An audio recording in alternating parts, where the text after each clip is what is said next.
Bismillahirrahmanirrahim. Müminler içinde öyle yiğitler var ki Allah'a verdikleri sözde daima bağlı kalmışlardır. Onlardan kimi sözünün gereğini yerine getirip onun yolunda can vermiş, kimi de sırasını beklemektedir. Onlar verdikleri sözü asla değiştirmemişlerdir. Kıymetli Aksa sevdalıları, bugün özellikle Gazze'de yaşanan insani trajedi, bir yandan hakim ideolojinin Ademoğlu'na yaklaşımındaki sahtekarlığı, ikiyüzlülüğü ve çifte standardı gün yüze çıkarırken, diğer bir yandan ise insanlığın derin bir anlam arayışına itiyor. Dini, dili ve rengine bakmaksızın vicdanı olan herkes canlı yayında dünyanın gözü önünde yaşanan bu soykırım karşısında Batı'nın ikircilikli tutulumundan utanıyor, nefret ediyor ve dahi tiksiniyor. Bu yüzden Gazze'de katil İsrail eliyle yerle bir edilen her ne kadar masum insanların evleri ve halleri görünse ya, aslında onlar orada enkazın altında kalan asıl şey Batı'nın bütün insanlığa dayattığı sahte değerlerdir. Bugüne kadar bütün inananların hayranlıkla baktığı ve öykündüğü bu değerler sistemi son nefesini veren Gazze'li masum bebeklerle, şehadet şerbetini içen onurlu kadınlarla ve cesurca Rabbine kavuşan her kahramanla birlikte sona eriyor. Evet, Gazze'nin kahraman direnişçileri kanlarının son damlasına kadar savaşıyor ve destansı mücadelelerine devam ediyor. İslam ümmeti olarak bizler de pasif, kesif ve sefih bir duruşla varlığımızı zillet içerisinde sürdürmeye devam ediyoruz. Gazze'nin masum çocuklarının, kadınlarının ve yaşlıların katledilmesinden dolayı hesabını çetin bir şekilde ilahi huzurda vereceğimizi unutmayalım.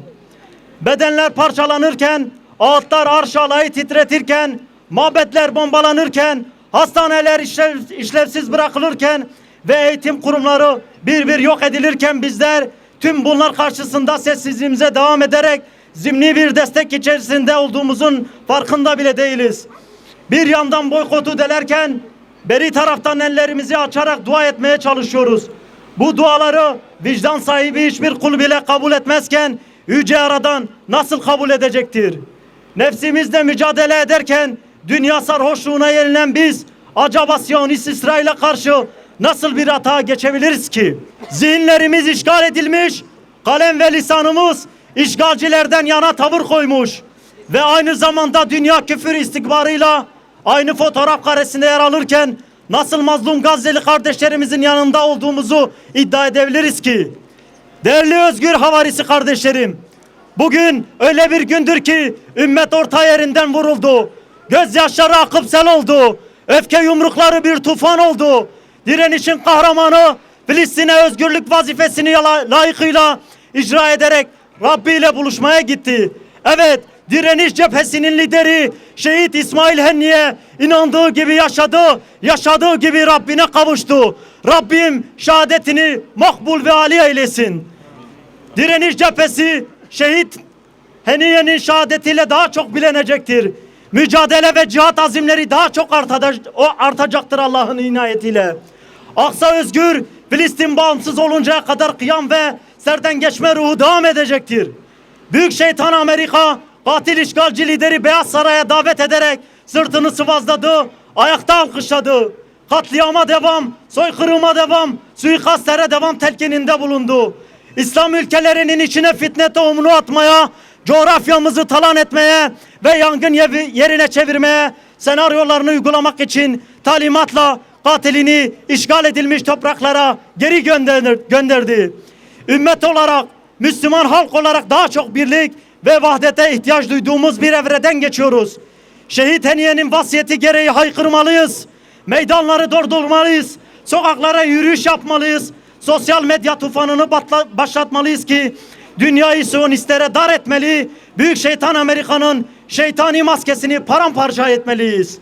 Şehit Henniye'nin vasiyetine dönüşen 3 Ağustos çağrısını ümmetin kıyam ve kurtuluş günü olarak ilan etmeliyiz.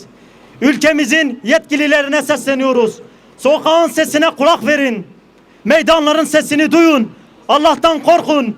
Milli menfaatlerinizi yakan mazlumun kanına tercih etmeyin. Her gün yapılan katliamlara seyirci kalmayın. Soykırımları izleyerek maslahatınızı öncelemeyin. Aksi halde bu yangın sizi de bizi de saracaktır. Acil stratejik adımlar atın. Adım atarsanız güçlü olursunuz. Güçlü olmak için risksiz hesaplar peşinden koşmayın. Uluslararası ve anlaşmaları bağlayıcı olarak görmeyin.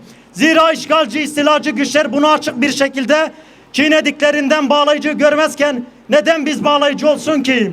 Kahrolsun İsrail! Kahrolsun İsrail! Kahrolsun İsrail! Şu taleplerimizi en gür şekilde tekrarlıyoruz.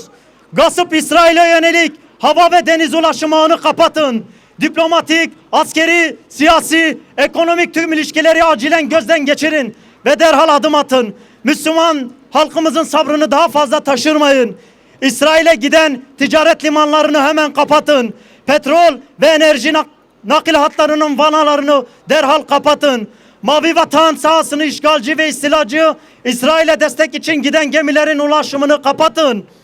Çifte vatandaşlık statüsüne sahip olanlar Hüdapar'ın kanun teklifini meclisi olağanüstü toplayarak acilen yasalaştırın ki bu katil askerlerin akıttığı mazlumların kanı sizi de sıçramasın. Ülkemizin sahip olduğu jeostratejik, jeopolitik, jeoaskeri ve jeoekonomik unsurlarını hemen devreye sokun.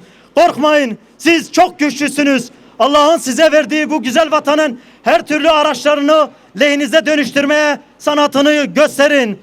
Bu halk darbede nasıl ki işgalcilere prim vermedi ve yanınızda saf tuttu, aynı şekilde yine sizinle ve direniş cephesinin neferleriyle beraberdir. Lütfen tarihi misyonunuza dikkat edin.